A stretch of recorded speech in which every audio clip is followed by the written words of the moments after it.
The city was alive with the bustling energy of Christmas Eve. Snow fell in gentle flurries, blanketing the streets of Washington, D.C. in a shimmering white glow. Shop windows sparkled with festive displays, drawing families and last-minute shoppers to the brightly lit avenues.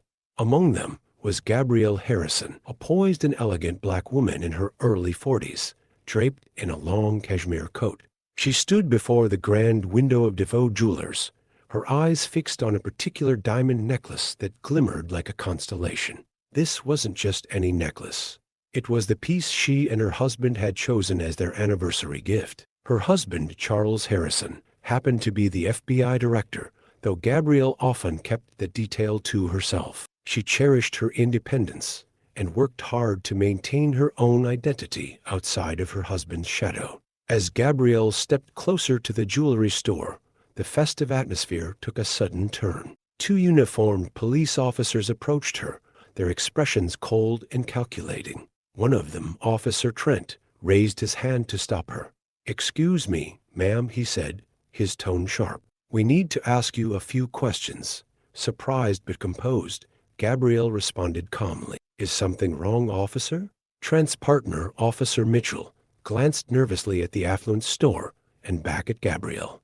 "We've had reports of suspicious activity in the area," he said. "Do you mind if we check your bag?" Gabrielle hesitated, her gaze flickering to the passersby who had begun to slow down, curious about the scene unfolding. "I was just looking at the display," she said. "But if you must, go ahead." The officer's search was invasive, their hands brushing against her personal items with unnecessary roughness. Gabrielle felt a wave of humiliation and anger rise within her. The crowd around them grew, murmurs of discomfort and unease rippling through the onlookers. What the officers didn't know was that their actions were being recorded by a teenager nearby, his smartphone capturing every moment. As the officers continued their search, the manager of DeVoe Jewelers burst out of the store, his face pale. "What on earth are you doing?" he demanded. "She's my customer, and do you have any idea who she is?" Officer Trent looked up from his search, his brow furrowing in irritation. "We're doing our job, sir." "This woman matches the description of someone reported loitering in the area," he said with a hint of defiance. The manager, a middle-aged man with a sharp suit and an even sharper demeanor, waved his hand dismissively. "This is Gabrielle Harrison. She's a loyal customer of ours," he said, lowering his voice, "and you might want to tread carefully before you humiliate her further." Gabrielle stood frozen, her composure teetering on the edge. The manager's words were meant to help, but the damage had already been done. The intrusive search, the judgmental gazes of the officers, and now the crowd witnessing her degradation. It was too much. She met the officer's eyes, her own alight with a mixture of pain and restrained fury. "I don't carry stolen goods," she said, her voice steady, but with an undertone of steel. "And if you're done treating me like a criminal, I'd like to go about my day." Officer Mitchell, clearly uncomfortable now, stepped back, mumbling an apology under his breath. Trent, however, seemed less willing to back down. "We're just being thorough, ma'am," he said curtly, as if that justified everything. The situation might have fizzled out then and there, if not for the teenager who stepped forward with his phone. "You've got a lot of explaining to do," he said, his voice carrying the energy of youthful indignation. "I got it all on video. You can't just go around harassing people." A ripple of murmurs spread through the crowd, some of them pulling out their phones to start recording or dialing numbers. The pressure was mounting. Suddenly, a sleek black SUV pulled up to the curb, its tinted windows concealing the occupants inside. When the door opened, out stepped a tall, impeccably dressed man whose mere presence commanded attention. Charles Harrison had arrived. Gabrielle didn't need to turn around to recognize her husband's voice, calm yet firm, cutting through the tension like a knife. "What's going on here?" he asked, surveying the scene. Officer Trent stiffened, his jaw tightening. "Just a routine check, sir. We had reports." Charles held up his hand, silencing the officer. His piercing gaze shifted to Gabrielle, softening slightly as he registered her shaken expression. "Are you okay?" he asked her, his voice low and full of concern. Gabrielle nodded, though the tears she fought to suppress told a different story. "I'm fine," she replied. "But these officers seem to have mistaken me for a threat." Charles straightened, his expression darkening. "Mistaken indeed," he said, turning back to Trent and Mitchell. "Do you have any idea who you've just manhandled?" The officers exchanged uneasy glances, their bravado wavering. "We were acting on a report," Trent repeated, though his voice now lacked its earlier confidence. "A report," Charles echoed, his tone razor-sharp. "Did this report specify that the suspect was a well-dressed woman standing outside a high-end jewelry store?" The silence that followed was deafening. The crowd had grown larger now, and whispers of recognition began to ripple through the onlookers. Charles Harrison wasn't just any man, his name carried weight, and the realization was dawning on everyone present. The manager took a step forward, attempting to defuse the situation. "Mr. Harrison, please, let me assure you, this was a misunderstanding." "Misunderstanding?" Charles interrupted, his voice rising slightly. "My wife was publicly humiliated and violated. This isn't just a misunderstanding. This is a systemic problem, and I won't stand for it." The teenager with the phone stepped forward again. "I've got it all on video, Mr. Harrison. I can send it to you." Charles gave the boy a nod of appreciation. "Thank you. That may be very useful." At this point, Trent had lost all semblance of control over the situation. "Sir, we didn't know who she was," he said, his earlier bravado now replaced with panic. Charles's expression hardened further. "That's precisely the problem. You shouldn't have to know who she is to treat her with dignity and respect." Gabrielle placed a hand on her husband's arm, grounding him. "Charles," she said softly, "let's not escalate this further, not here." He exhaled slowly, his shoulders relaxing slightly. Turning back to the officers, he said, "This isn't over. Expect a formal complaint. And you," he added, pointing at Trent, "might want to reconsider your career choices."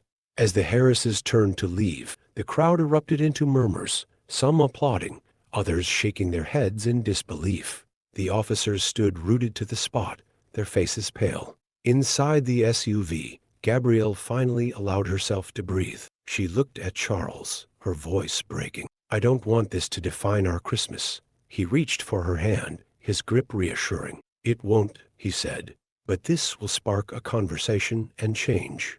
As the SUV glided through the snow-dusted streets of Washington, D.C., Gabrielle stared out the window, her thoughts racing. The city, with its monumental skyline and festive decorations, now felt suffocating. She couldn't shake the humiliation of the public spectacle or the sharp sting of being reduced to a stereotype in the eyes of those officers. Charles broke the silence, his voice calm, but carrying an undertone of anger. "I'll call the chief of police first thing in the morning," he said. "This isn't something we can let slide." Gabrielle sighed, still staring at the passing scenery. "It's not about the officers, Charles. It's about what they represent. It's about the fact that, even in my own city, even dressed like this, I'm still just another black woman to some people." Her words hit Charles like a blow. He prided himself on using his position to challenge the injustices that plagued their society, yet today had been a stark reminder of how far there was still to go. "You shouldn't have to deal with this," he said quietly. Gabrielle finally turned to face him, her expression weary but resolute. "It's not about me. It's about every woman who doesn't have someone like you to call, every person who doesn't have the power to push back. This has to be bigger than just us." Charles nodded, understanding the truth in her words. "Then we make it bigger," he said. "Tomorrow, we talk to the press. We use this moment to shine a light on the problem." Gabrielle hesitated, her mind flashing back to the crowd of strangers, their phones pointed at her like weapons. "Are you sure that's a good idea? The press will twist this into something ugly." "They'll try," Charles admitted, "but they won't be able to ignore the truth. And the truth is, you're targeted because of the color of your skin. That's a story worth telling, no matter how uncomfortable it makes people." The SUV pulled into the driveway of their home, a stately brick townhouse adorned with garlands and twinkling lights. Inside, the warmth of the holiday decor stood in stark contrast to the cold, harsh reality they had just faced. Gabrielle sank into the plush couch in the living room, staring at the Christmas tree as its lights blinked rhythmically. "Do you think people will listen?" she asked softly. Charles joined her, wrapping an arm around her shoulders. "They'll have to. And if they don't, we'll make them." The next morning, the world woke to a storm. The teenager's video, uploaded to social media late the previous night, had gone viral. By dawn, the footage had been shared hundreds of thousands of times, accompanied by hashtags like #WhileBlack, #Justice for Gabrielle, and #FByWife. News outlets quickly picked up the story, their headlines blaring phrases like "racial profiling on Christmas Eve" and "FBI director's wife harassed by police." Gabrielle woke to find her phone inundated with messages. Friends, colleagues, and even strangers were reaching out with messages of support, outrage, and encouragement. But not all the messages were kind. Her social media accounts were bombarded with hateful comments, questioning her motives, her character, and even her right to feel victimized. Charles had anticipated the backlash. As Gabrielle scrolled through the vitriol, he gently took her phone from her hands. "Don't let them poison your spirit," he said. "They want you to be quiet. That's how they win." Despite her reservations, Gabrielle joined Charles for a press conference later that morning. Standing side by side in front of a sea of reporters, they presented a united front. Gabrielle spoke first, her voice steady despite the tremor in her hands. "What happened yesterday wasn't just about me," she began. "It was about a culture of prejudice that still exists in this country, even in places we think of as progressive. It's about how people are judged based on their appearance, rather than their actions." She paused, her gaze sweeping over the crowd of cameras and microphones. "This Christmas, I hoped to celebrate joy and love with my family. Instead, I was reminded that for many, the holidays are a time of fear and struggle because of the way they're perceived. But this isn't just my story. It's the story of countless others who face this kind of treatment every day, without the privilege of having someone powerful to advocate for them." Charles spoke next, his tone measured but forceful. "As the director of the FBI, I've seen the best and worst of humanity. Yesterday, I saw the worst, but I also saw an opportunity, a chance to challenge the systems that allow this kind of behavior to persist."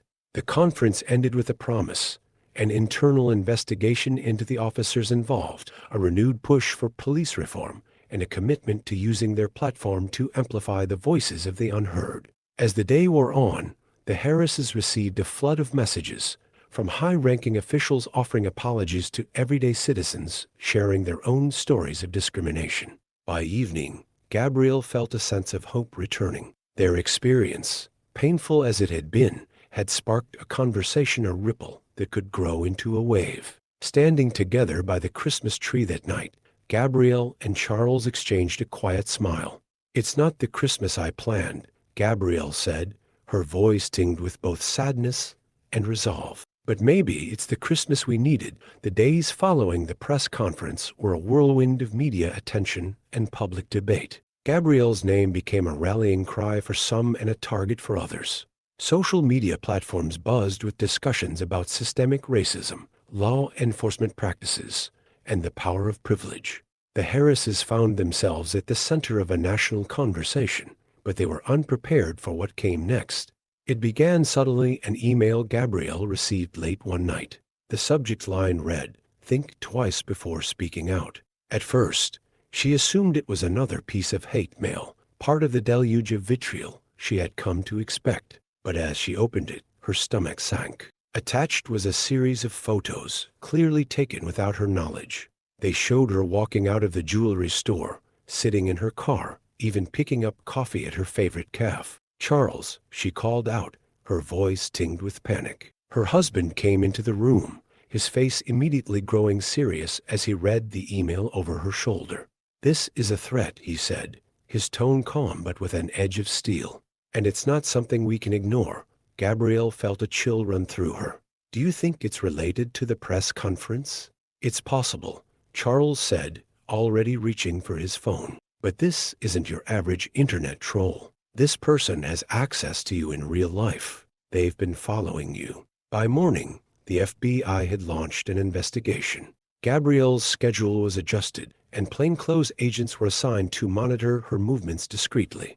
Charles assured her that the situation was under control, but Gabrielle couldn't shake the feeling that her life was no longer her own. Meanwhile, Officer Trent was facing consequences of his own. The viral video had put a target on his back, and he was placed on administrative leave pending an internal investigation. But Trent wasn't taking the fallout quietly. He had his own narrative to share, and it began with an exclusive interview on a conservative news network. "I was just doing my job," Trent said, his face drawn with indignation. "This isn't about race. It's about law and order. The media has twisted this into something it's not, and now my career is on the line because I dared to enforce the law." The interview reignited the firestorm, galvanizing those who saw Trent as a scapegoat for a broader issue. Protests erupted outside the police precinct, some in support of Trent, others calling for his resignation. The division in public opinion mirrored the growing tension within the Harris household. Gabrielle found herself questioning whether they had done the right thing by speaking out. "What if we've made things worse?" she asked Charles one evening, her voice heavy with doubt. Charles took her hand, his expression resolute. "Worse for who? The people who want to stay comfortable in their ignorance, or the ones who've been waiting for someone to finally speak up?" Gabrielle nodded, though the uncertainty lingered. "But now we're being watched. What if this escalates?" Charles hesitated, his jaw tightening. "Then we handle it," he said firmly. "No one threatens my family and gets away with it." The next plot twist came in the form of a tip from the FBI's cyber division. They had traced the threatening email to a fake account registered under a name linked to an extremist group. This group had been flagged before for their involvement in online harassment campaigns targeting public figures who advocated for racial equality. Charles sat with Gabrielle in their living room as he shared the update. "This isn't just about us anymore," he said. "These people are part of a network. They want to intimidate anyone who challenges their worldview." Gabrielle frowned, the pieces of the puzzle beginning to come together in her mind. "So this isn't just backlash from the officer's actions. It's part of something bigger." Charles nodded grimly. "And that means we need to be smarter about how we fight back." That night, Gabrielle received another email, but this time it wasn't a threat. It was a message of solidarity from a woman in Atlanta. "I saw your story," the email read. "I've been through something similar. It takes courage to do what you're doing. Don't stop. You're making a difference." Gabrielle read the message aloud to Charles, her voice cracking slightly as she finished. "Maybe this is worth it," she said softly. Charles smiled, his hand resting on hers. "It is. And you're not alone in this." The twist deepened when the FBI discovered that the extremist group had ties to law enforcement officials in several states, including one member of the precinct where Trent worked. It became clear that the harassment Gabrielle faced wasn't an isolated incident. It was part of a coordinated effort to silence voices like hers. As the evidence mounted, Charles realized they had the chance to expose not just a single instance of misconduct, but an entire network of corruption and prejudice. The stakes were higher now, and the Harrises were at the center of a battle far larger than they had imagined. Gabrielle and Charles sat across from one another in their home office, the weight of the latest revelations heavy in the air. The FBI's findings had exposed a disturbing truth. The harassment Gabrielle faced was part of a broader, systemic effort to intimidate activists and minorities. As the connections between the extremist group and law enforcement officials came to light, it was clear that this was no longer just their fight. It was a battle for justice on a national scale. Gabrielle leaned back in her chair, her arms crossed. "So, what now? Do we go public with this? Or do we let the FBI handle it behind closed doors?" Charles rubbed his temple, the tension of the past few days etched into his face. "The FBI will pursue the investigation, but this is bigger than an internal probe. If we keep quiet, these people will just regroup, go underground, and resurface stronger. We need to keep the public's attention on this." Gabrielle hesitated, her mind racing. "Charles, if we go public, it puts a target on us, on our family. You've seen what they're capable of. Do we really want to risk that?" Charles reached across the desk, taking her hand in his. "The risk is already there, Gabrielle. They've shown us that.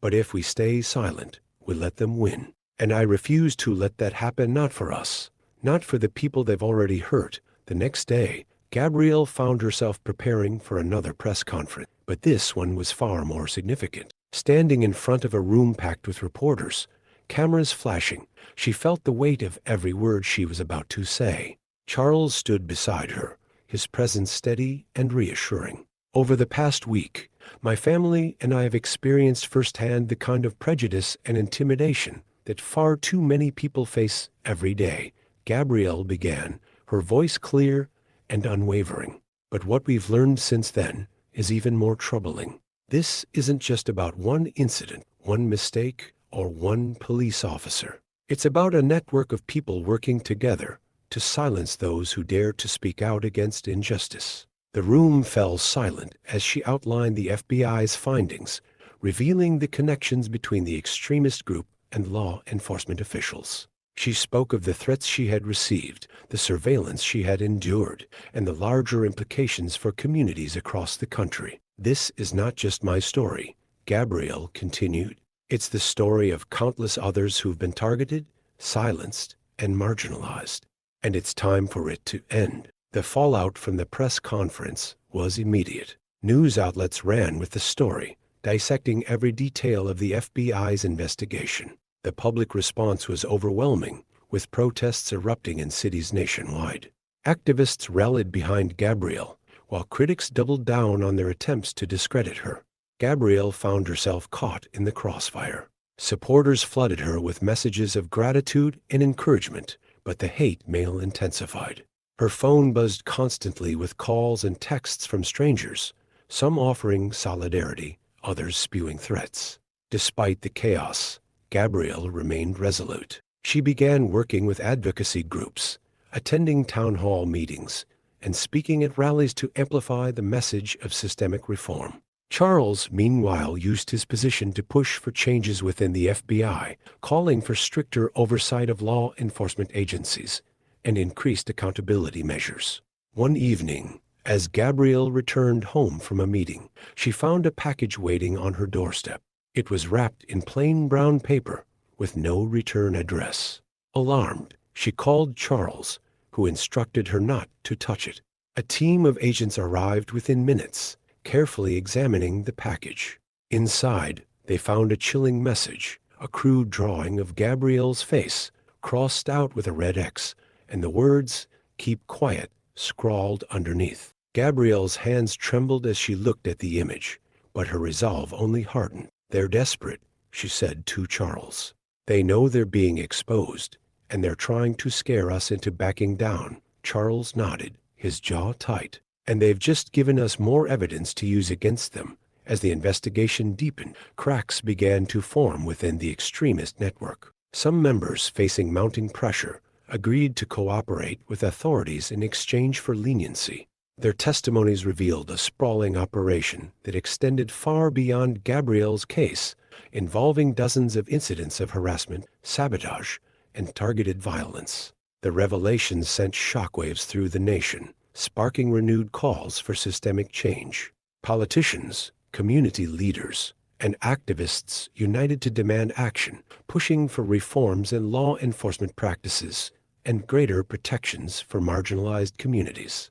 Gabrielle and Charles became unlikely symbols of resilience and justice, their story a rallying point for a movement that was growing stronger by the day. But behind closed doors, they struggled to balance their public roles with the personal toll the fight was taking. "You've been amazing through all of this," Charles said one night as they sat together in their living room, the glow of the Christmas tree casting soft light across the room. "But you don't have to carry this alone." Gabrielle leaned against him, her exhaustion evident. "I know," she said, "but I'm not just fighting for me. I'm fighting for the world I want to see for us, for our children, for everyone who's ever been told they don't belong." Charles wrapped his arm around her, holding her close. "And we'll fight together."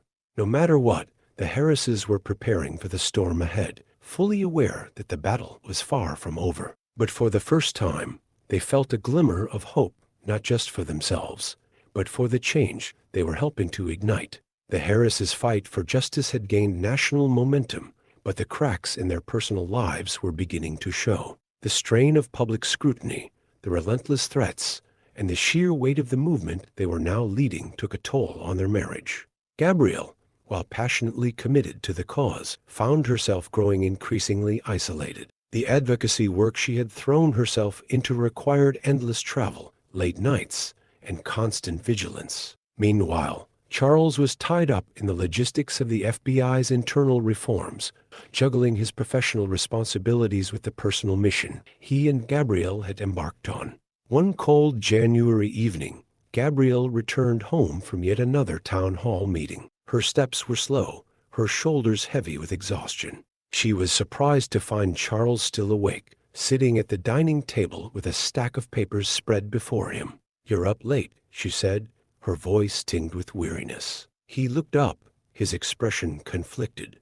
"I was waiting for you," he replied. "We need to talk." Gabrielle hesitated, setting down her bag. "Is everything okay?" Charles gestured to the papers in front of him. "These are reports from the FBI's investigation. It's worse than we thought, Gabrielle. The network we're up against it's deeply embedded. There are judges, politicians, even business leaders involved. Exposing them will take time, and it'll get messier before it gets better." Gabrielle sank into a chair across from him. "I know it's messy, Charles, but we can't stop now. If anything, this just proves how important it is to keep pushing." He nodded but hesitated, his gaze heavy with concern. "I'm not saying we stop, but I'm worried about what this is doing to us. We barely see each other anymore, and when we do, it's like we're business partners, not a married couple."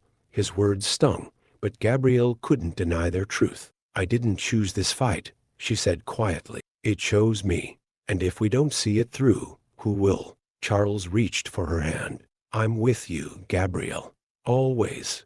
But we need to find a way to do this together, or we'll lose ourselves in the process."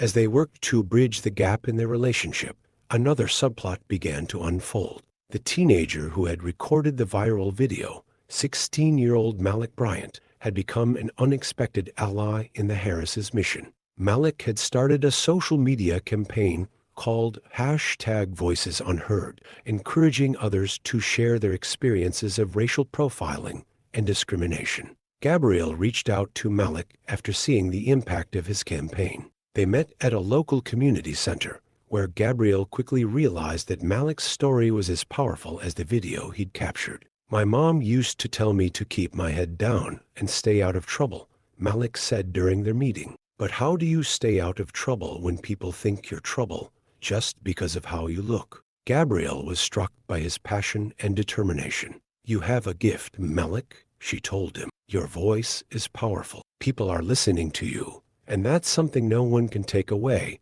Their collaboration became a key element of Gabrielle's advocacy work. Together, they organized workshops, rallies, and online events, amplifying the stories of those who had been silenced for too long. Malik's youthful energy brought a new dimension to the movement, drawing in a younger audience and inspiring a new wave of activism. Meanwhile, the investigation into the extremist network hit a major snag. One of the key informants, a former member of the group, suddenly recanted his testimony, claiming that he had been coerced.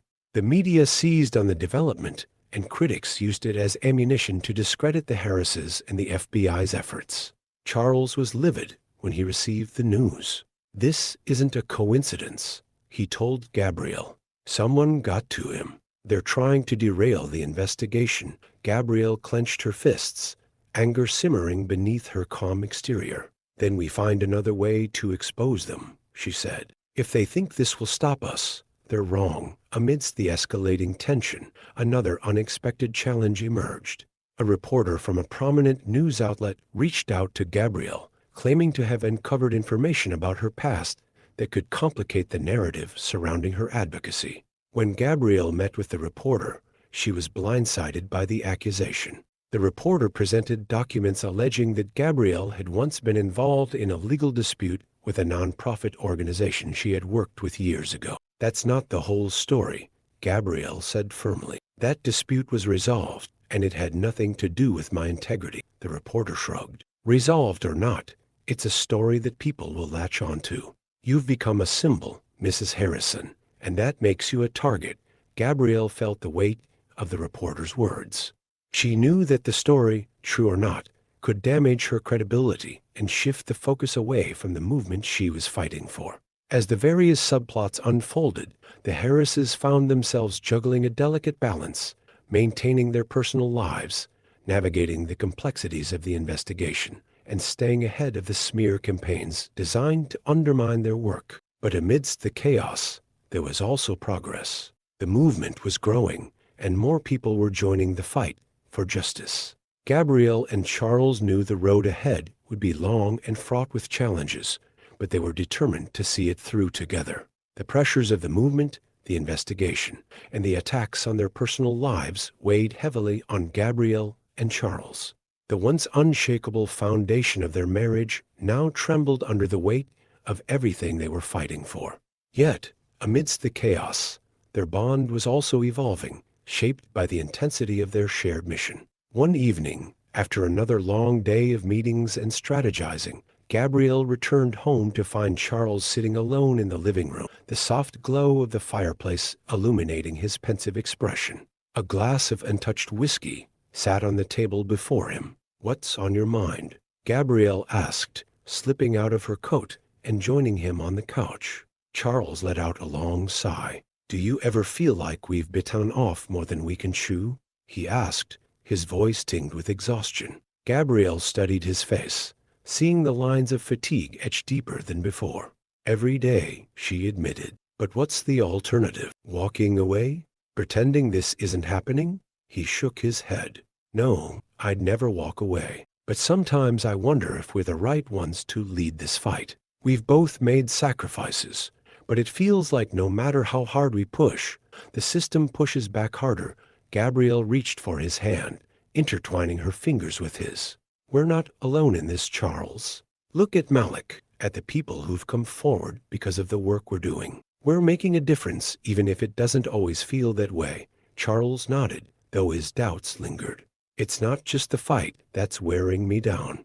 It's everything else, the threats, the constant scrutiny, the feeling that we can't even have a private moment without someone watching." Gabrielle leaned her head against his shoulder.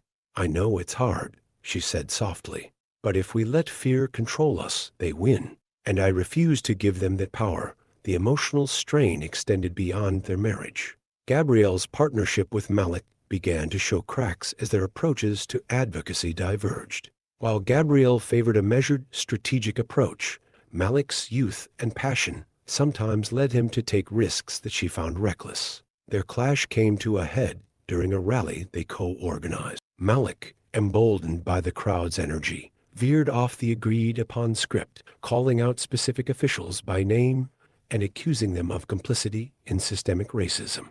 After the rally, Gabrielle confronted him. "What were you thinking, Malik?" she demanded. "You can't just throw out accusations like that without evidence. It undermines everything we're working for." Malik bristled, his youthful defiance flaring. "What are we supposed to do, Gabrielle? Tiptoe around the truth? These people are corrupt, and everyone knows it. I'm just saying what no one else is willing to say."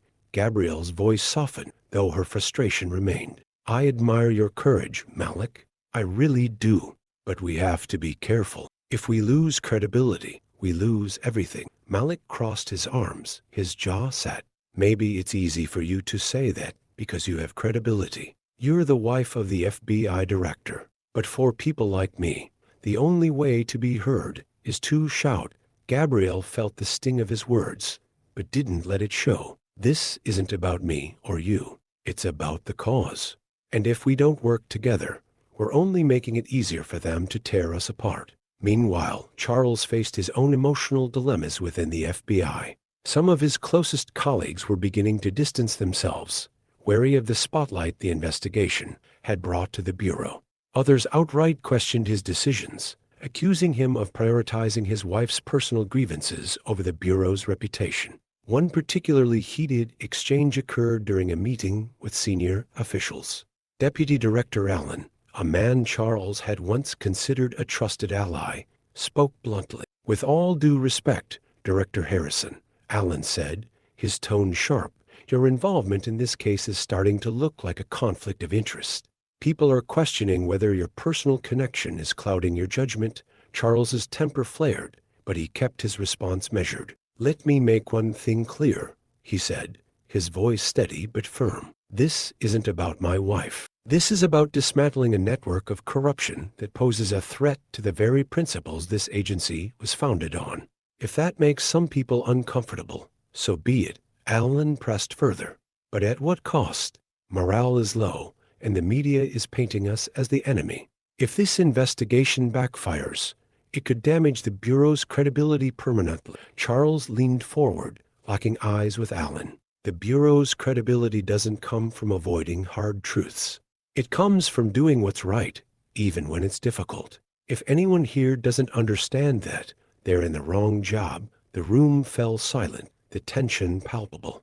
Charles knew he had made enemies that day, but he also knew he couldn't afford to compromise his integrity. As the days went on, the Harrises continued to navigate the complex web of challenges before them. Their interactions, whether with each other, their allies, or their adversaries, were marked by a constant push and pull between hope and despair, determination and doubt. Yet, amidst the emotional turmoil, one thing remained clear: they were in this together. And no matter how dark the path ahead seemed, they would keep moving forward, one step at a time. As January bled into February, the Harrises found themselves pulled deeper into the tangled web of conspiracy they were trying to unravel. The FBI investigation into the extremist network had made significant strides, but with every breakthrough came new dangers and new enemies. One such breakthrough arrived in the form of a surprise informant, a mid-level police officer from a precinct in Ohio.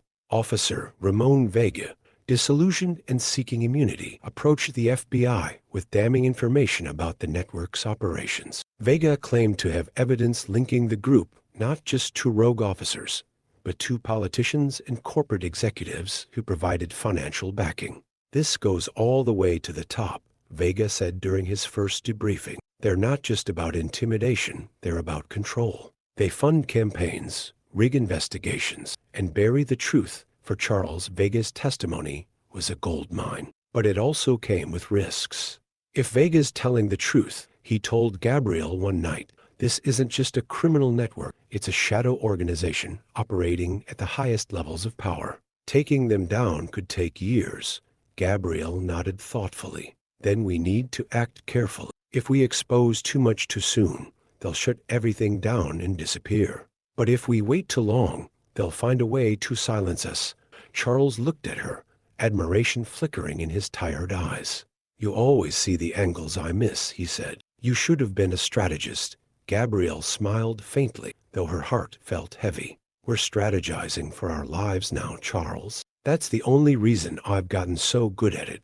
As the FBI began to corroborate Vega's claims, strange incidents started to occur. One of Gabrielle's trusted aides, a young woman named Kendra, reported being followed after leaving a meeting. Gabrielle, alarmed, urged Kendra to stay vigilant. It might just be paranoia, Kendra said, though her voice betrayed her unease.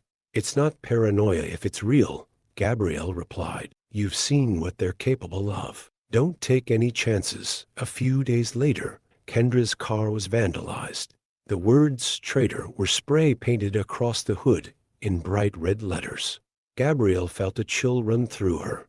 It was a clear warning, not just to Kendra, but to everyone involved in their fight. Amidst the rising tension, Malik Bryant stumbled upon a potential lead that added a new layer of intrigue. During one of his #Voices Unheard online campaigns, a man using the alias Watcher42 reached out to Malik, claiming to have insider knowledge about the network. At first, Malik was skeptical, but when Watcher42 shared snippets of information that aligned with the FBI's findings, Malik brought the matter to Gabrielle. He's legit, Malik insisted, showing her the messages. He knows things that haven't been made public yet, and he says he has documents that could blow this thing wide open. Gabrielle's instincts told her to tread carefully. This could be a trap, Malik. They've used bait and switch tactics before to lure people in and discredit them. But what if it's not? Malik pressed. What if this is the break we've been waiting for? Gabrielle mulled it over, her mind racing through the possibilities. Set up a meeting, she finally said. But we're doing this on our terms with security in place. The meeting with Watcher 42 was arranged for a late evening in a nondescript cafe on the outskirts of the city. Gabrielle, Malik, and two plainclothes FBI agents arrived early, scanning the area for any signs of danger. When Watcher 42 finally arrived, he was a nervous, middle-aged man with a disheveled appearance and darting eyes. He introduced himself as Greg Nolan, a former IT contractor for a major telecommunications company. They hired me to encrypt their communications, Greg said, his voice trembling. I didn't know what it was for at first. But then I started seeing things: emails, documents, payment records. These people are everywhere. They've got their hands in everything. Greg handed over a USB drive, his hands shaking. This is just a fraction of what I have, he said. But it's enough to show you I'm not making this up. Gabrielle studied him closely. Why come forward now? She asked. Greg hesitated, his gaze dropping to the table. Because they're after me. I found out too much, and now they want to make me disappear. I don't have anywhere else to turn. When the FBI analyzed the contents of the USB drive, it confirmed Greg's claims. The files contained encrypted messages detailing payments to law enforcement officials, strategies for discrediting activists, and plans for future operations designed to tighten the group's grip on power. But there was one document that stood out: a detailed plan titled Operation Silence. It outlined a coordinated effort to intimidate key figures, including Gabrielle, Malik, and even Charles. When Charles read the document, his blood ran cold. They're not just trying to scare us, he said. They're planning to eliminate us. The discovery of Operation Silence marked a turning point. The Harrises knew they were no longer just fighting for justice, they were fighting for survival. Gabrielle sat with Charles late that night, her hands trembling slightly as she held the printout of the plan. This doesn't change anything, she said, her voice firm despite the fear in her eyes. We've come too far to back down now. Charles nodded, his jaw set. Then we don't just fight back. We take them down for good. The revelation of Operation Silence sent shockwaves through Gabrielle and Charles's tight-knit circle. The stakes had become painfully clear. The network wasn't just attempting to discredit them, it was willing to resort to violence. With their lives on the line, the Harrises and their allies scrambled to fortify their defenses while advancing their mission. Malik's growing role, Malik, emboldened by the danger and the cause, began to dig deeper into the origins of the extremist network. Using the information Greg Nolan had provided, Malik started tracing the flow of money through shell companies and offshore accounts, uncovering connections to powerful political donors. One afternoon, he rushed into Gabrielle's office, his laptop under his arm. I found something big, he said, his voice filled with urgency. Gabrielle gestured for him to sit. Show me. Malik pulled up a series of documents and charts. Look at this, he said, pointing to a transaction log. These accounts funnel money to police departments across the country, specifically ones flagged for high rates of misconduct. And here's the kicker. The donations are masked as grants for community improvement. Gabrielle leaned closer, her eyes scanning the screen. They're funding the very system that allows them to operate unchecked, she said, her voice tinged with disgust. And it gets worse, Malik continued. Some of these accounts are tied to super PACs that fund political campaigns. They're not just influencing law enforcement, they're buying politicians. Gabrielle felt a surge of anger and determination. We need to get this to the FBI immediately. This could be the smoking gun we've been waiting for.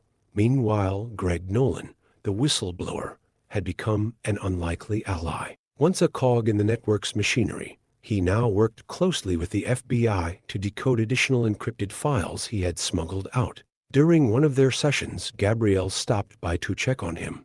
She found Greg hunched over a computer, his face illuminated by the glow of the screen. How are you holding up?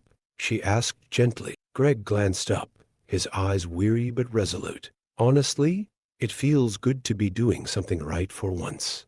I spent years ignoring the red flags, convincing myself it wasn't my problem. But now I see how much damage I helped them do. Gabrielle placed a reassuring hand on his shoulder. You're helping to fix it now. That's what matters. Greg nodded, his resolve strengthening. I just hope it's enough. Gabrielle's aide, Kendra, had remained shaken by the vandalism of her car, but she refused to let it deter her. One evening, while organizing files for Gabrielle, she stumbled upon a set of notes from a previous meeting. Among them was a name that caught her eye, Harold Grantwell. Kendra did a quick online search and discovered that Grantwell was a wealthy philanthropist who had publicly supported several police reform initiatives. But something about his name nagged at her. She dug deeper and found an old photo of Grantwell shaking hands with a man Gabrielle had identified as part of the extremist network. She immediately brought her findings to Gabrielle. This can't be a coincidence, Kendra said, spreading the documents on the desk.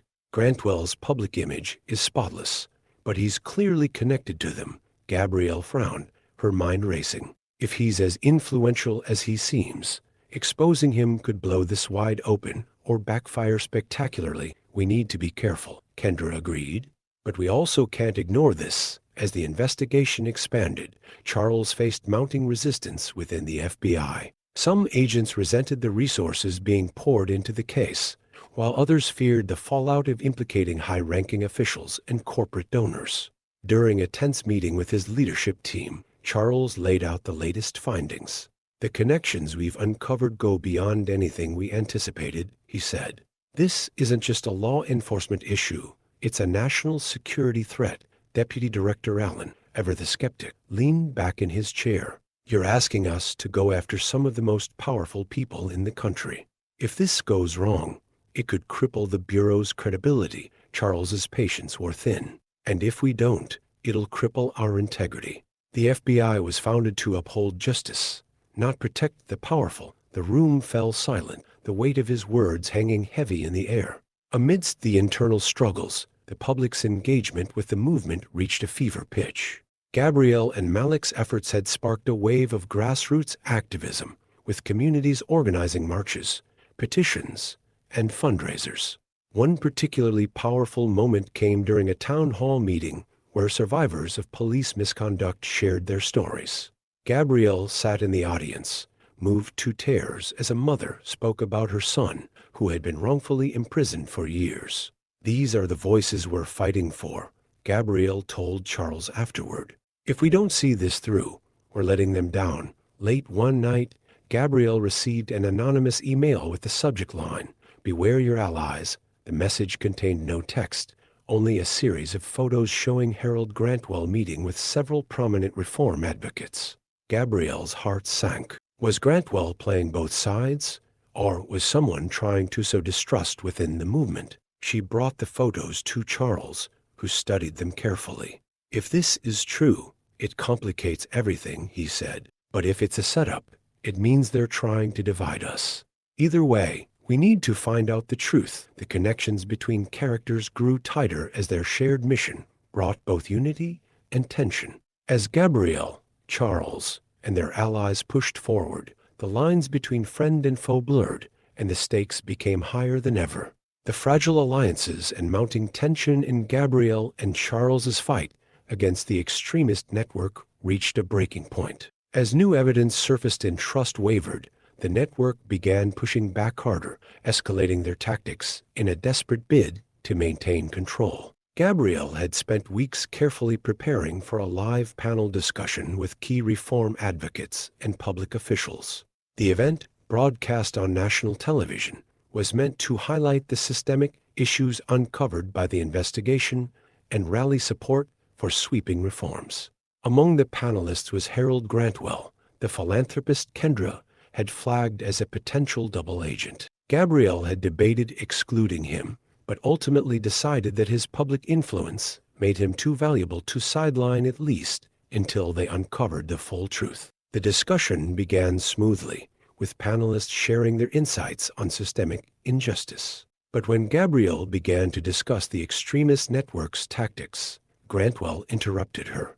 With all due respect, Mrs. Harrison, he said, his tone measured but cutting, I think we need to be cautious about making broad accusations. Not everyone in law enforcement is complicit in these so-called networks. Gabrielle froze, caught off guard by the sudden shift in tone. I'm not accusing every officer, she replied carefully. But the evidence shows evidence that hasn't been fully vetted.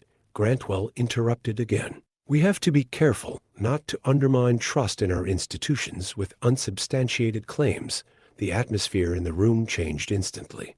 Gabrielle could feel the weight of the cameras and the eyes of millions watching. Grantwell had cast doubt on her credibility in one swift move, and the narrative was already slipping out of her control. When the discussion ended, Gabrielle pulled Grantwell aside. What was that? She demanded, her voice low but firm. Grantwell's expression remained placid. Just a reminder to tread carefully. This isn't a game, Mrs. Harrison. Gabrielle's stomach churned. It was a veiled threat, clear as day. Later that week, Gabrielle and Malik organized a press conference to reveal the financial documents Malik had uncovered. The event was meant to expose the network's influence over political campaigns and law enforcement budgets. But as Gabrielle approached the podium, her phone buzzed with an urgent message from Charles. Don't release anything yet. New intel points to a leak. Call me ASAP. Gabrielle's heart raced as she stepped aside and dialed her husband. There's a mole, Charles said as soon as he answered. Someone inside the FBI is feeding information to the network. If you go public now, they'll discredit everything before we can verify it. Gabrielle glanced at the crowd of reporters waiting expectant. I can't walk back now, she whispered. We've promised the public answers. You'll have more answers if we can take them down properly, Charles urged. I know it's hard, but you need to trust me. Gabrielle hesitated for a long moment before nodding, though Charles couldn't see it. Fine. I'll stall. She returned to the podium, her mind racing. Today's conference was meant to reveal key findings in our ongoing investigation, she began, her voice steady despite the turmoil inside her. But in light of new developments, we need to ensure our information is complete and accurate. I ask for your patience as we continue to pursue the truth. The disappointment in the room was palpable, but Gabrielle knew she had made the right call. Still, it was another reminder of how precarious their situation had become. Malik was furious about the decision to withhold the documents. You can't keep pulling punches, Gabrielle, he shouted during a heated conversation in her office. The public deserves to know what's going on. I'm not pulling punches, Gabrielle replied, her tone sharp. I'm protecting this investigation. If we move too fast, we'll lose everything. Or maybe you're just scared. Malik shot back. Gabrielle's eyes narrowed. You think I'm scared? I've put my life, my reputation, and my family on the line for this. Don't you dare question my commitment. Malik looked away, his anger subsiding into frustration. I just don't want us to waste this moment, he said quietly. And we won't, Gabrielle assured him. But we have to play the long game. Meanwhile, Charles launched an internal operation to identify the mole within the FBI. Using information provided by Greg Nolan, he narrowed the suspects down to 3 agents, all of whom had connections to precincts implicated in the network's activities.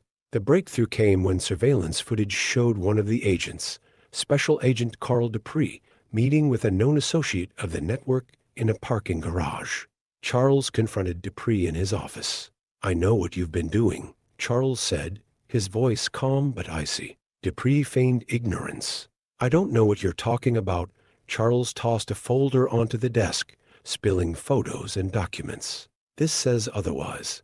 Dupree's expression hardened. You don't understand what you're up against, Harrison. These people are untouchable. No one is untouchable, Charles replied. Not anymore. With the mole exposed and tensions reaching a fever pitch, Gabrielle and Charles realized that their fight was nearing a critical juncture.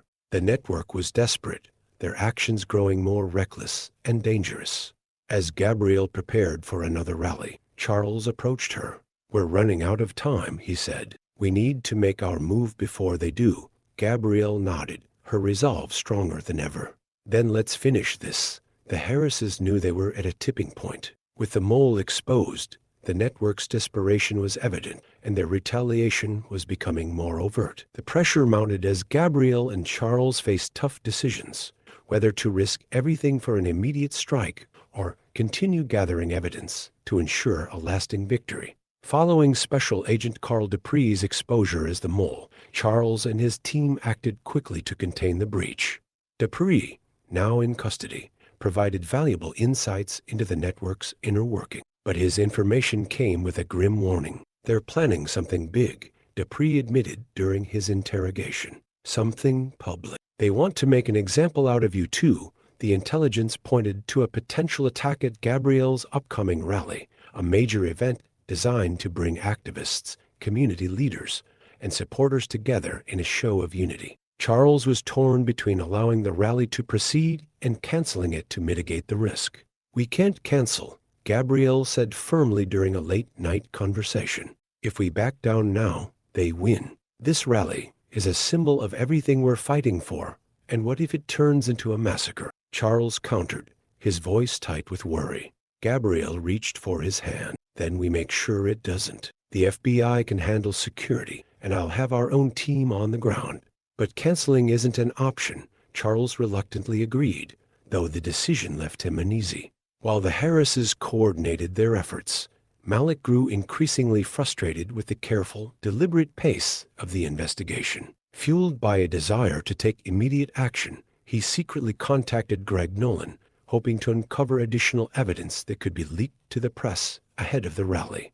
People need to see how deep this goes, Malik argued during a clandestine meeting with Greg. We can't wait for the perfect moment. Greg hesitated, torn between his desire to help and his fear of exposing himself further. If we leak this, it could blow back on us. The network isn't just going to sit back and let us take them down. They're already coming for us, Malik said. We might as well hit them where it hurts.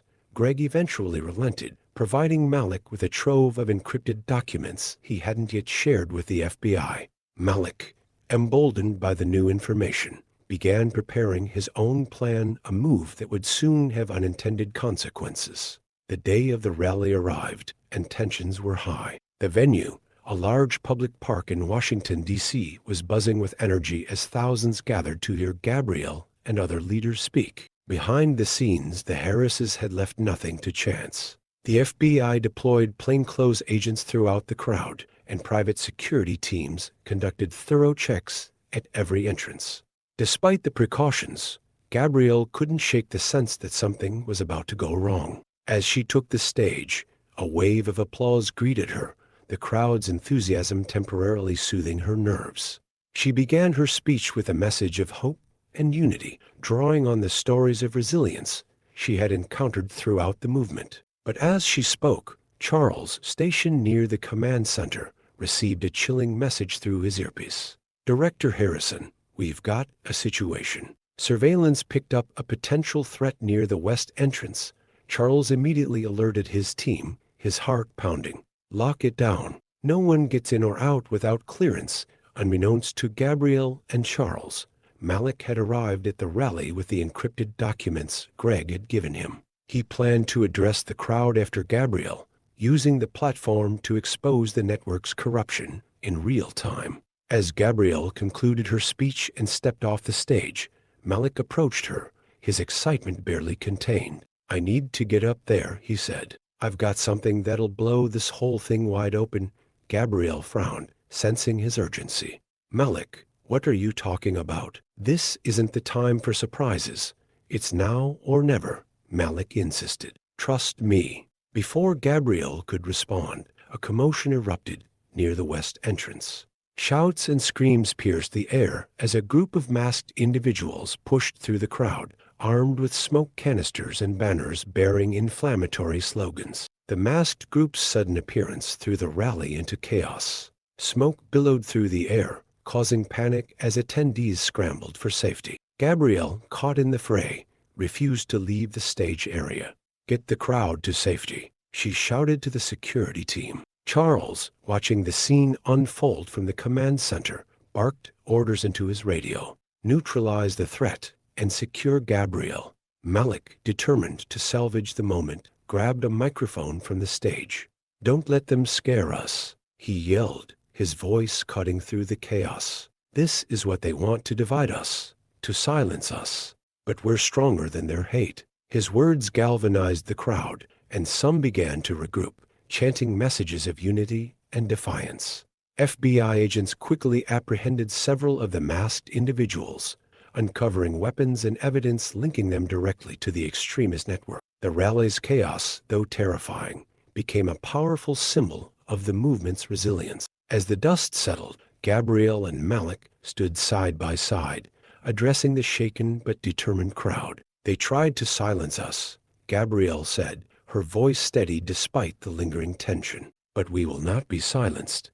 Today, we proved that courage is stronger than fear." The crowd erupted in applause, their unity unwavering. That night, as Gabrielle and Charles reviewed the day's events, they realized the network's bold attack had backfired. Instead of sowing fear, it had strengthened the movement and provided the FBI with critical evidence. "We're closer than ever," Charles said, his hand resting on Gabrielle's shoulder. "But it's not over yet," Gabrielle replied.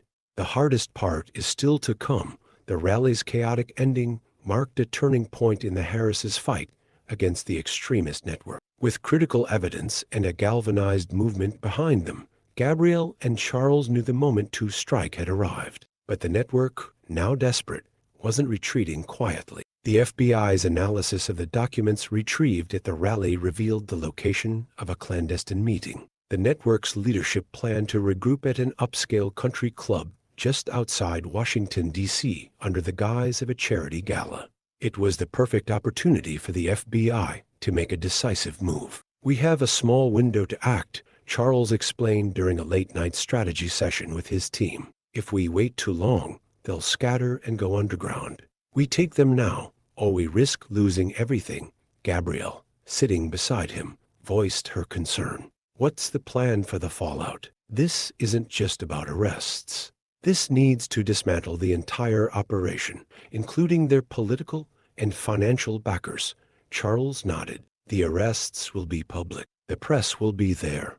But the deeper strategy will rely on the information we've gathered. We'll make it impossible for them to recover." The night of the gala arrived, and the operation was in full swing. FBI agents posing as servers and staff infiltrated the country club, while a tactical team remained on standby outside. Gabrielle insisted on being present, not just as a witness, but as a symbol of resistance. "You don't have to do this," Charles said as they prepared to leave. "I do," Gabrielle replied firmly. "They tried to silence me. They need to see that I'm still standing." As they approached the grand entrance of the country club, Gabrielle adjusted her evening gown, her heart pounding beneath her calm exterior. Charles, dressed sharply in a tailored suit, walked beside her, his eyes scanning every detail for potential threats. Inside, the atmosphere was one of opulence and secrecy. Glittering chandeliers illuminated the room, and soft classical music played as attendees mingled. Gabrielle recognized several faces from the documents: politicians, corporate executives, and law enforcement officials. These were the puppet masters pulling the strings of a corrupt system. As the evening progressed, the tension in the air became palpable.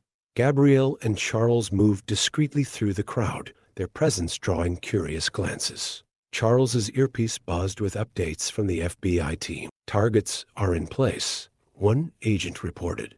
"We're ready to move on your command." Charles scanned the room, his gaze landing on Harold Grantwell, who was deep in conversation with a state senator. Gabrielle leaned in, her voice barely above a whisper. "He's their linchpin. If we can tie him directly to the network, the rest will fall like dominoes."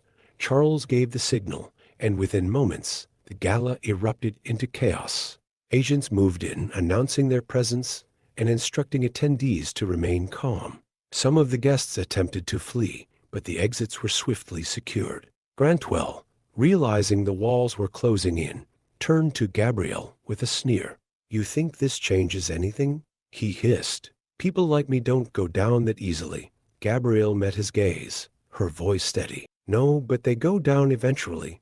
As agents began making arrests, an unexpected development threw the operation into jeopardy. One of the guests, a high-ranking police commissioner, pulled a concealed weapon, taking a nearby server hostage.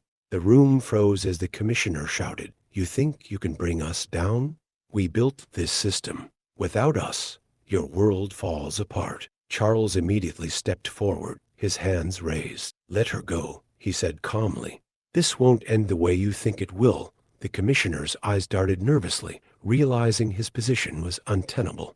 But before he could act, Gabrielle spoke up, her voice cutting through the tension. "You're right," she said. "You did build this system, and that's exactly why it's falling apart. Because it was never meant to stand in the first place."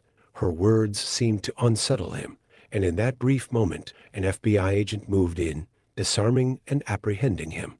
The operation ended with over a dozen high-profile arrests, including Grantwell and several key figures in the network. The FBI's public announcement of the arrests sent shockwaves through the nation. Gabrielle and Charles stood side by side as they addressed the press, their faces resolute. "This is just the beginning," Charles declared. "The fight against corruption and systemic injustice doesn't end here.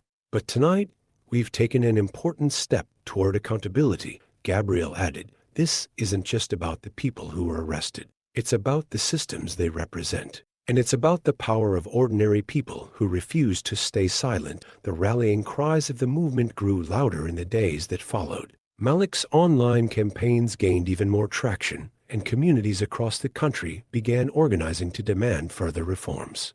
That evening, as the Harrises returned home, the weight of the night finally began to lift. Sitting together on the couch, Gabrielle rested her head on Charles's shoulder. "We did it," she said softly. Charles smiled, though his expression was tinged with exhaustion. "We won this battle," he replied. "But the war isn't over."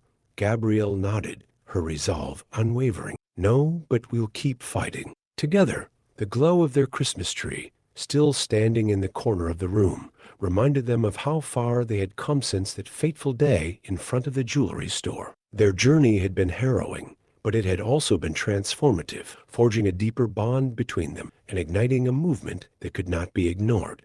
In the aftermath of the country club raid, the world around Gabrielle and Charles shifted dramatically. The arrests had exposed not just the key players in the extremist network, but also the far-reaching corruption that had allowed it to thrive. The headlines were unrelenting. Shadow network exposed, high-profile arrests shake political foundations, an FBI director and activist wife lead the charge for justice.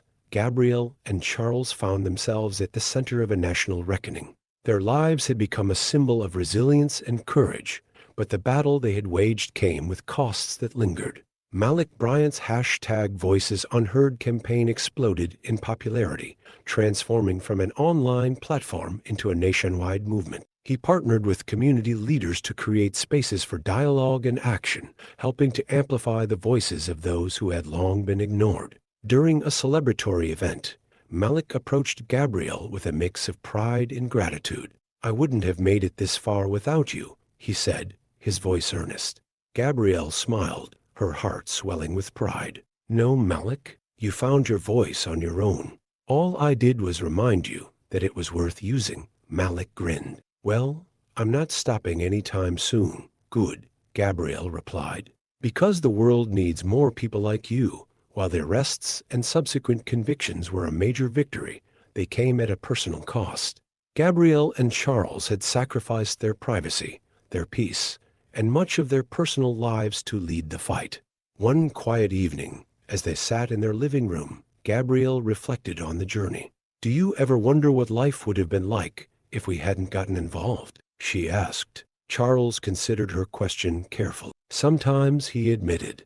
"But then I think about all the people who stood up because of what we did, and I realize I wouldn't trade that for anything." Gabrielle nodded, her gaze distant. "I just hope it was enough, that the change we fought for actually lasts." "It will," Charles said with conviction, "because we didn't do this alone. We gave people a reason to believe they could make a difference. And that's more powerful than anything the network ever had." For the first time in months, Gabrielle and Charles took a step back to focus on themselves. They planned a quiet getaway, something far removed from the chaos they had endured. On a serene beach in the Caribbean, they found moments of peace, walking hand in hand as the waves lapped at the shore. "This feels like a different world," Gabrielle said, closing her eyes and breathing in the salty air. Charles squeezed her hand. "It's a reminder of what we're fighting for. A world where moments like this aren't overshadowed by fear or injustice.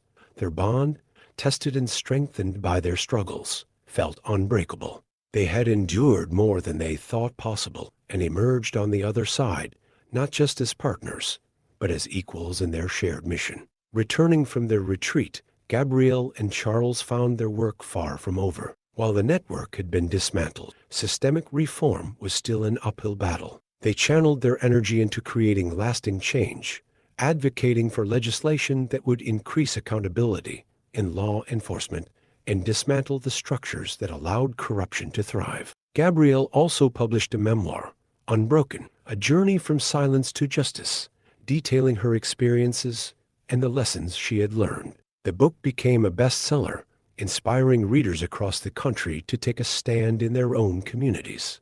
Charles, meanwhile, continued to lead the FBI with renewed purpose, implementing policies aimed at rooting out corruption and restoring trust in the institution. His leadership became a model for others, proving that integrity and justice could coexist in positions of power. On the anniversary of the rally, Gabrielle and Charles attended a commemorative event organized by Malik and his team. The park where chaos had once erupted was now a place of celebration and hope.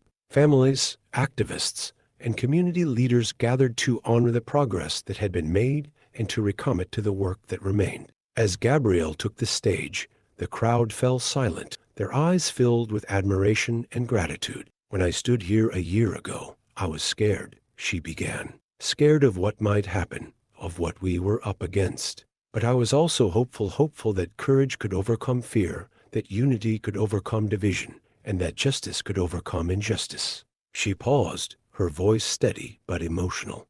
"Tonight I stand here knowing that hope was not misplaced.